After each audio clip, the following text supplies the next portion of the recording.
Hey, one awesome community. This is actually episode 344, and you're wondering where the heck have I been? Well, I got a couple stories for you. Okay, you know I would. I had some computer issues. It was not working at all. Discovered I had a warranty, so I contacted the company, and so we spent quite a while getting things up and running. And okay, I did not know you had to update a tower. What? Anyway, it turned out there were some urgent updates that had not been applied for 2.5 years. What? So we went all through this and on the phone and all this stuff. And then he says, okay, we're going to reset it now. I said, we're going to do what? He said, we're going to reset it. I said, well, what does that mean? He said, it means I'm going to wipe out all your files and put you back to factory start. What? No. I said, stop. I said, you have to give me time to back this up. And he said, well, you don't have things backed up? I said, well, not to this degree. So I said, I'll get back to you when I have things backed up. Well, it took another week for us to coordinate times together where he could do that. Well, then you have to load everything back up, and some things aren't always there, and you have to go find them. And one of those was my controls and my backup and all the things I had for the podcast.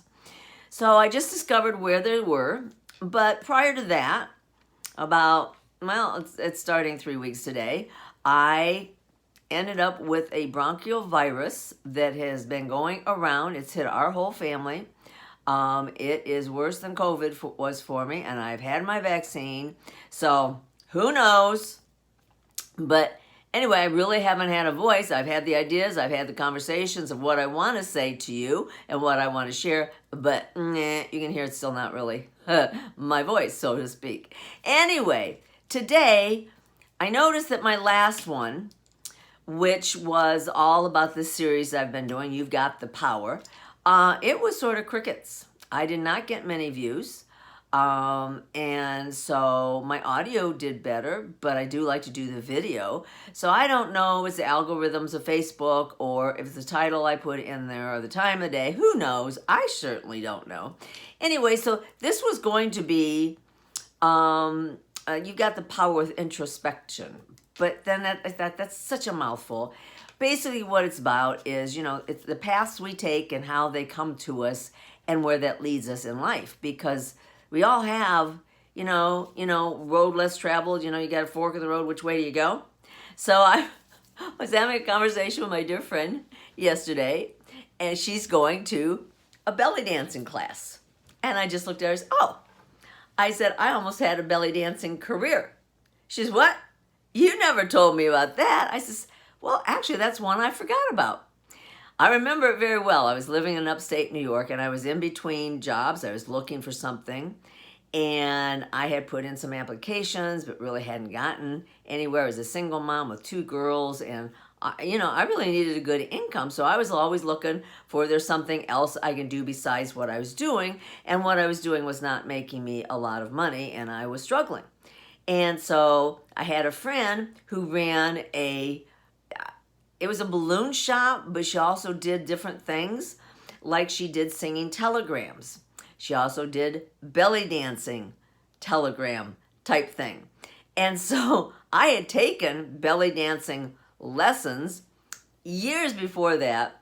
When I lived in Ohio, my girls were younger. I was always getting into different classes, and I always thought if I could do some belly dancing, I could slim my figure and I'd be woo-woo, right? And so I took that, and I was told I was one of the best shimmiers you'd ever had. Of course, you could probably tell that to everybody. Anyway, I had a lot of fun in that class, but it had been years, so I'm telling my friend, I said, oh, yeah, belly dancing. I said, I did that once upon a time. The next thing I know, she's offering me a job. And she said, yeah, you just go, and for 15, 20 minutes, you do that, and then blah, blah, blah. And I'm like, okay, well, that was the path I was going to take because I really need the money. I wasn't excited about it. I was really nervous because that was something way beyond my comfort zone, not just out of it. I was like, what? Right off the tracks, right? So just prior to the very first time I did a belly dancing telegram, I got offered a very good job, and it was in a business format. And I told my friend, I said, I just don't think doing a side gig as a belly dancer would be really professional of me, especially if I walk into a client's office. I don't think that's going to work. So that path was diverted. Have you ever thought about the path you did not take and where it might have taken you? Just like when I was younger, the first job I had outside of working for my parents in the summertime was with General Electric, and I was offered the opportunity to move to Virginia to follow my boss. We had a really good connection. I was his secretary. I was a 19-year-old that I'd lived away from home for business school, but the thought of me moving away from family, I wasn't brave then. I just had no idea. It wasn't until I was in my 40s that I decided to show up in Virginia on my own accord and ready for an adventure. So those paths that we did not take, where would we have been? John Belushi does a movie, I can't remember the name of it, where he's a bartender, he runs a bar, and he keeps wondering what would have happened if he picked this other woman to marry. And he goes back in his life in this dream format, whatever. And it was hilarious. It was hilarious. But we do that, don't we? We go back and, well, what if I had done this instead? Where would I be? Maybe I'd be better off. And then you look at where you are and you're like, well, no, this is where I'm supposed to be. And so we do. We take all sorts of paths. I mean, you've heard my stories if you've been following me for very long. I've tried many different things. I've traveled with a psychic at one point. That was quite the experience. Oh my goodness, yes. But you know, if you're curious and you want to improve yourself, are you not always looking for another direction? I mean, I don't know about you, but I get bored. My mother used to tell me that I changed my hairstyle once a month. Well, a long time ago I did. If she was still alive, she'd be blown away because I wear the same thing for 20 years. And I go, oh yeah, it might need an adjustment. In fact, my friend's telling me that she keeps getting some of my old videos that pop up in her stream. She has no idea why, but she is just cracking up.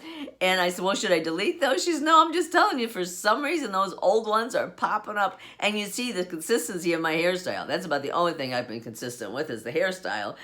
Is this really puffy thing? Until one day, I saw a picture of me and it looked like my hair was fried.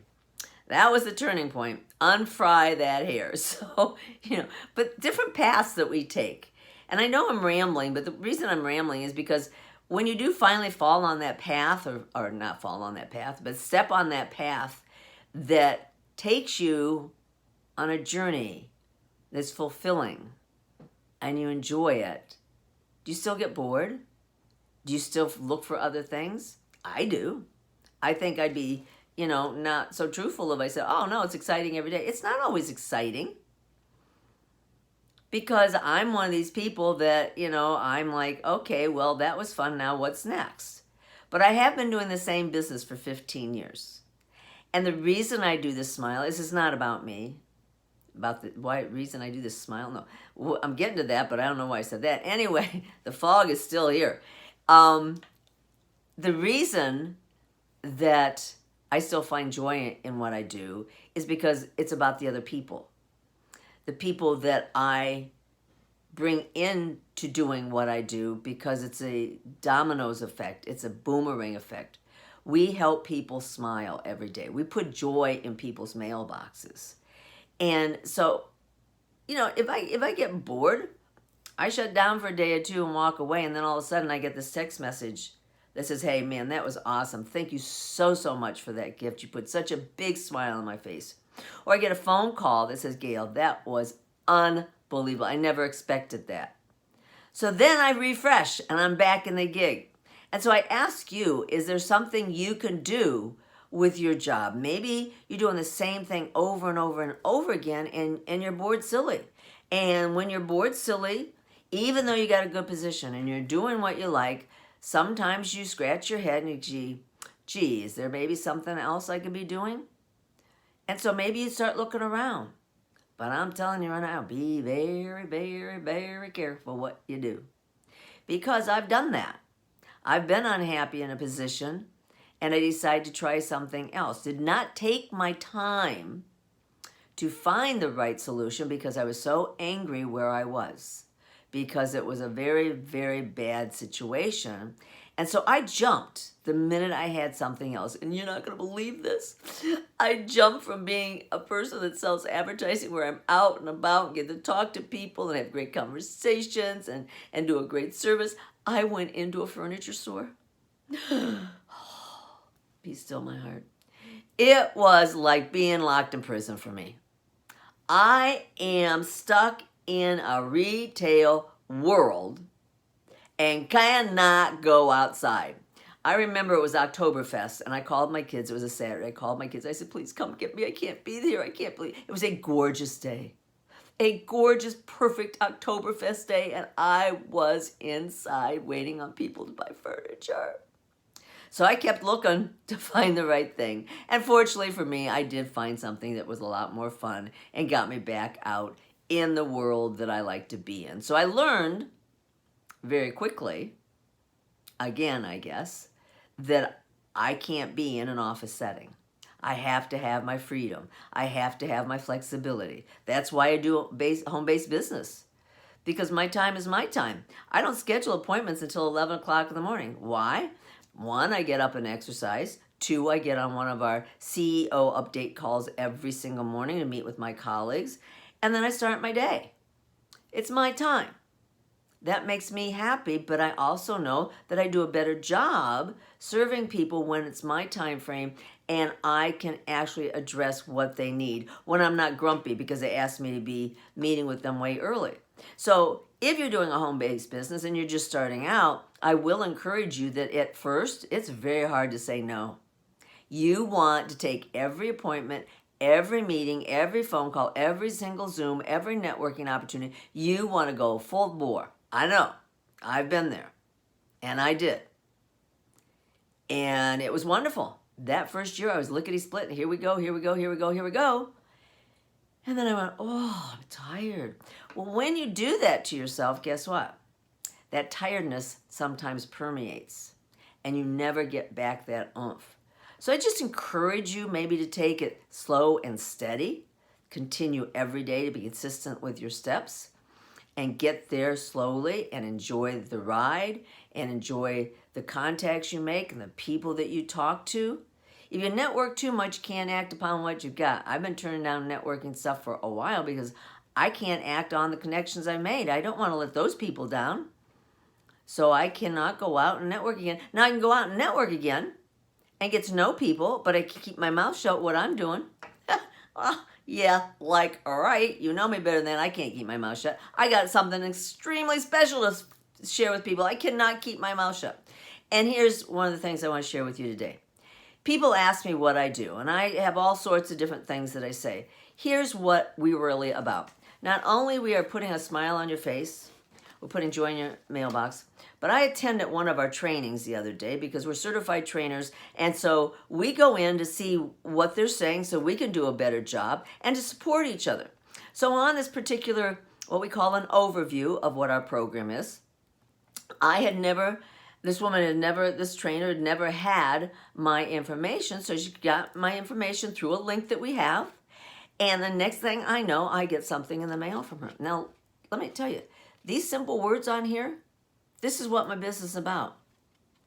You can't see it because it's turned backwards, but you make a difference. That's what our business does. We make a difference.